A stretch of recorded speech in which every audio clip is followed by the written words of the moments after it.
Hello नमस्कार. पहिल्या श्रावण सोमवारचा आणि नागपंचमीच्या तुम्हाला खूप खूप साऱ्या शुभेच्छा. तर भावाच्या उपवासा दिवशी आमच्याकडे वारुळाला वगैरे जातात, पण इकडे पुण्याच्या साईडला नागपंचमी दिवशी जातात.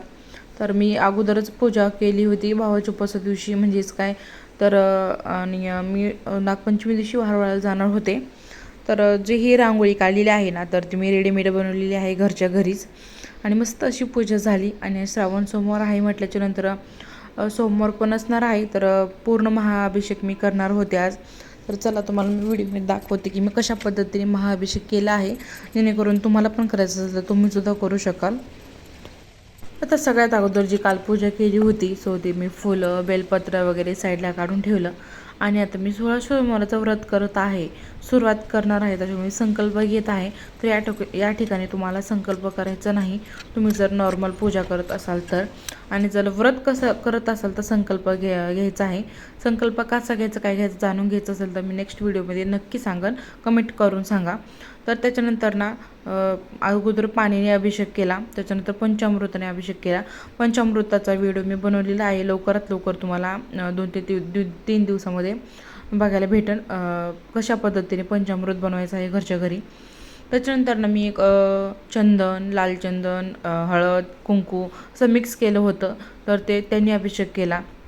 गंगाजलने अभिषेक केला, गुलाबजलाने अभिषेक केला.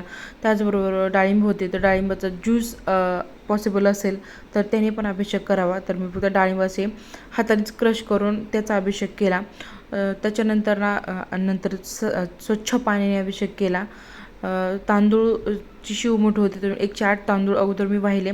पांढरं फूल अवश्य, पारिजातकाचं फूल असेल तर ते व्हायचं. 108 बेलपत्र मी ऑलरेडी मोपून ठेवले होते अगोदर. आणि सोमवारी बेलपत्र तोडायचे नाहीत, अगोदर तोडून ठेवा पॉसिबल असेल तर मी अगोदरच तोडून ठेवले होते. तर ते फ्रीजमध्ये 2 ते 3 दिवस मी अगोदरच तोडून, म्हणजे श्रावण लागायच्या अगोदरच मी भरपूर बेलपत्र तोडून ठेवले होते आणि ते नीट करूनसुद्धा ठेवले होते.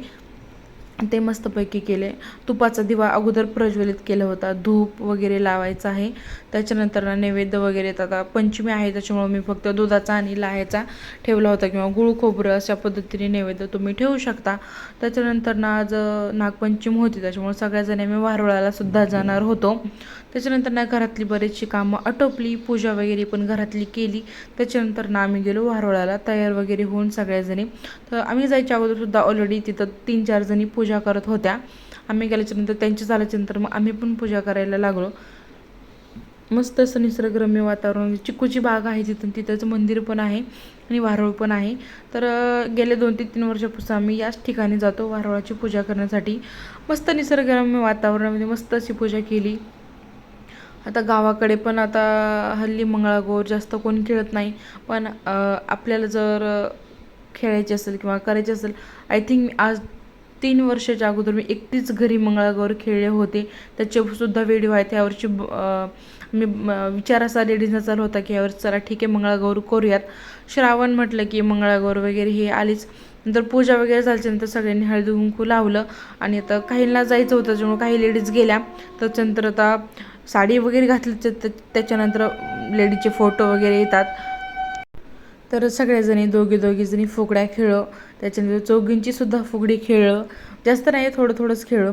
त्याच्यानंतर फेर पण धरला, गाणे 1-2च येत होते छोटेच, तेच म्हणलो. आणि त्याच्यानंतर मग घरी आलो. खूप मज्जा आली, खूप छान वाटलं. लहानपणीचे दिवस आठवले आणि काही जुन्या आठवणी ताज्या झाल्या. तर तुम्हीसुद्धा असे मंगळागौर खेळता का? किंवा कसं म्हणतात नागपंचमी दिवशी 5 झोगे घ्यावे भावाच्या दीर्घायुष्यासाठी, भावाच्या सुखसमृद्धीसाठी, शांततेसाठी. बहीण ही भावाचा उपवास करते आणि तर भावासाठी 5 झोके. आता शहरामध्ये मोठमोठी झाडीच नाहीत राहिली तर झोका कुठून येणार? त्याच्यामुळं आता लग्न झाल्यापासून झोका काही खेळण्याचं योग आलेलं नाही, पण जेवढं पॉसिबल आहे तेवढं मी माझ्या पद्धतीने माझ्या भावासाठी प्रार्थना करत असते. फक्त झोका खेळणं होत नाही, बाकी सगळं पॉसिबल होतं. फेर धरणं, मंगळागौर करणं, फुगडी खेळणं, वारुळाला जाणं, उपवास करणं, व्रतवैकल्य करणं, कहाणी ऐकणं, असं सगळं पॉसिबल होतं. फक्त मिस करते मी ती झोका खेळण्यासाठी. कारण की लग्नाच्या अगोदर मी हाताला फोड येईपर्यंत झोका खेळलेली आहे. आणि आता गावाकडचेच व्हिडिओ पाठवलं की त्या काळामध्ये माझं मन आणखीन सुद्धा जातं. माझंच काही सगळ्याच लेडीजच्या 90च्या मुली आहेत ना, त्यांचं सगळ्यांचं असंच होतं. आता चला पूर्ण व्हिडिओ बघूया आम्ही कसा फेर धरला, काय धरला.